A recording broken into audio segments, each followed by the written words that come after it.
On this day, 23 years ago, not just the United States, but our world changed. How we get on airplanes and what we have to go through now to get on an airplane, even down to how we pack our bags, changed. I remember that morning I was at Chris Leith Chevrolet in Wake Forest, North Carolina. It was lot day. That means lot day, we took the cars and moved them around, lined them back up, made sure the rows were straight, make the cars look good, you know. So all of us were in and out of cars that entire time. The radios were on in every car. That was always a given. And that's when we heard.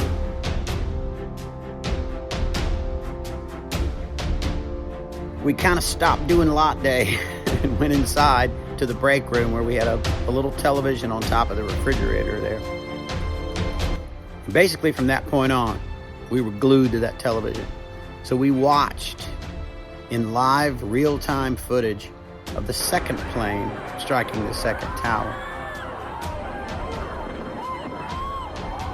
I'll never forget that day. Even going home that night, that's all I could do was get home that evening and turn on the television and stay glued to it. We were in shock. We were in disbelief. How did we let this happen? We had no idea that we let our guard down. 2 airplanes have crashed into the World Trade Center in an apparent terrorist attack on our country. Terrorism against our nation will not stand. And now, if you join me in a moment of silence. We came together as a country so strong shortly after that. We were, patriotic songs constantly on the radio and just even at small gatherings at someone's house. I mean, it was talked about everywhere, every conversation, every food line that you were in, doctor's office, cubicle, everywhere. It was talked about everywhere. How did we let this happen? And we can't let this happen to us again.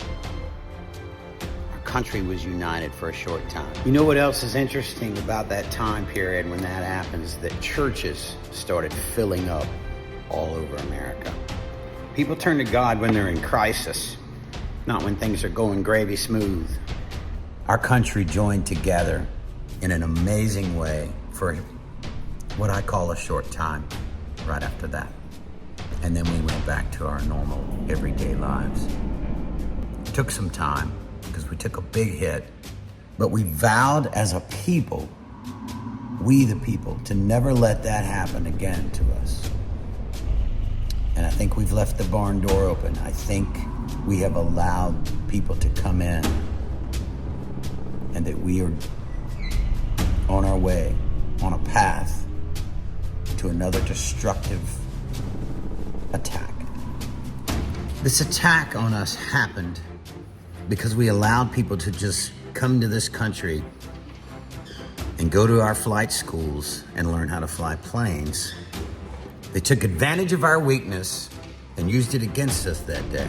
And those of us who were alive, those of us who were there, who were watching it on television, and especially those in New York City, saw it happening firsthand, the crushing of a people. Unfortunately for Israel and Ukraine, their guard had been let down and they've been attacked. At this point, I dare say, we have allowed so many people that we just don't know their backgrounds into this country. The better part of 15 million people have been allowed to come into this country. And we don't know what their plans are. They've taken advantage of a weakness that we had because of a weak president, a weak administration. Our country was founded on the principles of the Bible, freedom, and the right to protect ourselves. Now everyone is more concerned with being offended and who says the right things to me and who uses the right rhetoric, who uses the right pronouns. Our focus is wrong.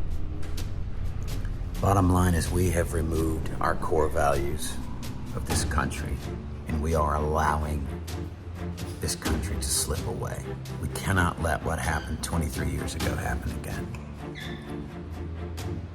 We must be secure. We must protect each other and stand together in unity and not in division.